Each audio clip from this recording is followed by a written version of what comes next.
শিলিগুড়িতে রাঙাপানি বাজারে রাত পোহালো। এসেছিলাম বিকেল বিকেল। পরিবেশ বেশ স্নিগ্ধ, রোদ ঝলমলে ছিল।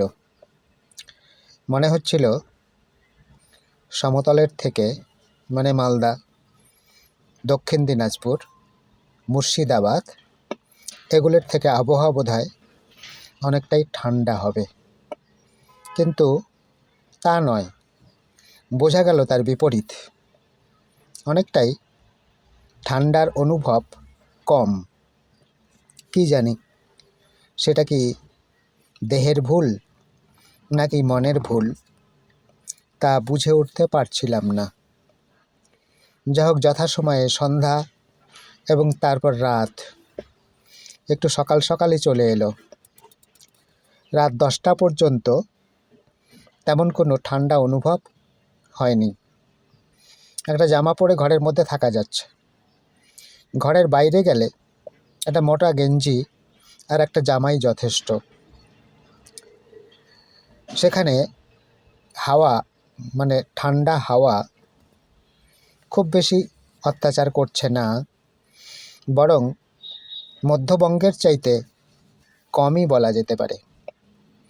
তবে রাতে, গভীর রাতে অনুভব করলাম যে একটা কম্বলে ঠিক শীতটা রাখা যাচ্ছে না। শীতটাকে রুখতে গেলে আরেকটা কম্বল চাপা দেওয়া দরকার। যখন প্রভাত হলো, প্রভাতের রাঙাপানি থেকে যে উত্তর দিকের রাস্তা, যে রাস্তা বরাবর শিলিগুড়ি টাউনে প্রবেশ করা যায়, সেই রাস্তার দৃশ্য কিন্তু অনুপম। এবং সকালবেলার যে তাপমাত্রা খুব বেশি নয়, স্বাভাবিক। সাধারণ মানুষ যারা কলকাতা বা যারা আরও দূর থেকে এসেছেন, তাদের হয়তো তখন সোয়েটার লাগে, কিন্তু আমরা মধ্যবঙ্গের মানুষ হয়ে সোয়েটারে খুব দরকার পড়েনি। তো সকালবেলার পরিবেশটাকে, শিলিগুড়িকে যেন মোহিত করেছে। আমরা বছরে 2-1 বার এই শিলিগুড়িতে আমাদের আসতে হয়, বিশেষ করে এই চামটা, মানে বসুন্ধরা লজ যেখানে আছে, খাপরাইল যাকে বলে, সেই সুরেন্দ্র কলেজে। সেই কলেজের বেশিরভাগ কম্পিউটার বেস, নিট পরীক্ষা এবং নেট পরীক্ষা থাকে, সেই সুবাদেই এই অঞ্চলে আসা। তো বছর 2-1 বা 3-1 ধরে আসছি। যে জায়গাগুলোতে সাধারণত একটু দাঁড়ানোর, একটু বসবার অথবা গাড়ি রাখবার জায়গা ছিল, সেই জায়গাগুলো ক্রমাগতই ভরাট, মানে যা বলে মেকআপ, আর যাকে শুদ্ধ বাংলায় বলা যাবে যে তা দখল করে বাড়ি হয়ে গেছে। ফলে কলেজ থেকে আরও দূরে সেই সমস্ত জায়গায় অবস্থান করতে হয়। আর একটা অসুবিধার কারণ হচ্ছে, এই সুরেন্দ্র কলেজের আশেপাশে যারা গার্জিয়ান তাদের ছেলে মেয়েদেরকে নিয়ে আসেন, তাদের ওই বাথরুম ইত্যাদির ব্যাপারে বেশ কষ্টকর। আর খাওয়া দাওয়ার ব্যাপারে বর্তমানে কিছু, ওই 2-3 বছরের মধ্যে কিছু চায়ের দোকান, কিছু ভাতের দোকান, মানে 2-1টা ভাতের দোকান বা রুটির দোকান হয়েছে। সেই অর্থে টিফিনটা করে নেওয়া যায়। তো এই সরাসরি উত্তরবঙ্গ, মানে কার্শিয়াং, দার্জিলিং, কুচবিহার, জলপাইগুড়ি, এই অঞ্চলটা এলে গোটা অঞ্চলটাই যেন চোখের মধ্যে, মনের মধ্যে একটা ধাঁধার সৃষ্টি করে। এই যে শিলিগুড়ি এসেছি, মনে পড়ে ময়নাগুড়ি। ময়নাগুড়ি এখন কি করছে? ময়নাগুড়ির দাড়ি ভেজা, যেখানে একটা কলেজ বা তার পাশেই একটা কলেজ, সেই দাড়ি ভেজা পুলে যে ঝোড়ার জল আসে, সেই জল কি এখনও এসে দাড়ি ভেজাতে পারে নাকি পারে না? চলে যায় মন গরুমারা, তারপরে চালসা, ওই রাস্তাটায়, যে রাস্তাটা অনুপম সুন্দর, পাহাড়ে ঘেরা, জঙ্গলের ভেতর দিয়ে নিজেকে চলে যাওয়া একটা ভাগ্যবানই মনে হয়, মানে সবাইকেই তাই মনে হতে পারে। প্রাকৃতিক পরিবেশ এত সুন্দর এবং এত মোহময়, সেই মোহময়তা নিয়ে যায় অনেক দূরে।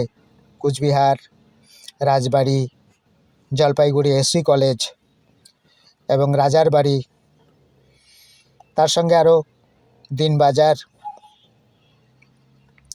সেদিক থেকে যদি ফিরে আসি তাহলে শিলিগুড়ির সুভাষপল্লী, চিত্তরঞ্জন, দেশবন্ধু পাড়া, আশ্রম পাড়া, তারপরে তেনজিং নরগে বাস স্ট্যান্ড, সব মিলিয়ে এগুলোর নাম কেন বলছে, এগুলোর থেকে পাহাড়কে যদি আবহাওয়া ভালো থাকে তাহলে যতটুকু দেখা যায় তাতেই মন ভরে যায়। কখনো কখনো মনে হয় গাড়ির মুখটা ঘুরিয়ে দিই পাহাড়ের দিকে, কিন্তু নানা পারিবেশিক অবস্থা সেখানে যেতে বা সে পর্যন্ত পৌঁছাতে বাধা দেয়, ফলে বারবার ফিরে আসি, কিন্তু মনটাকে ফেরানো যায় না। মনটা পাহাড়মুখী হয়ে ওঠে, কখনো কার্শিয়াং, কখনো গিদ্দা পাহাড়, কখনো বা রংটং, কখনো বা মংপং, কখনো ওদলাবাড়ি, কখনো বা চালসা হাসপাতাল পাড়া। সব মিলিয়ে একটা অনুপম, অভিনব একটা মানসিকতা যতবার আসি ততবার তৈরি হয়ে যায়। পাহাড় মানুষকে টানে নাকি মানুষই পাহাড়কে টানে তা বলা যায় না। অজস্র মানুষ ভ্রমণকারী, তারা পৌঁছে যায় পাহাড়ে, কিন্তু নির্বিবাদে সেখানে পাহাড়ের সৌন্দর্য, পাহাড়ের পরিষ্কার পরিচ্ছন্নতা, পরিবেশ দূষণ যাতে না হয় তার দিকে খেয়াল না রেখে যথেচ্ছাড়ে দূষণ সৃষ্টি করে, যা সত্যি নিজেকে কষ্ট দেয়। এবং এই কষ্টদায়ক পরিস্থিতি মানুষের সচেতনতায় কবে ভাসবে, কবে ছড়িয়ে পড়বে, সেই আশা কিন্তু থেকেই যায়।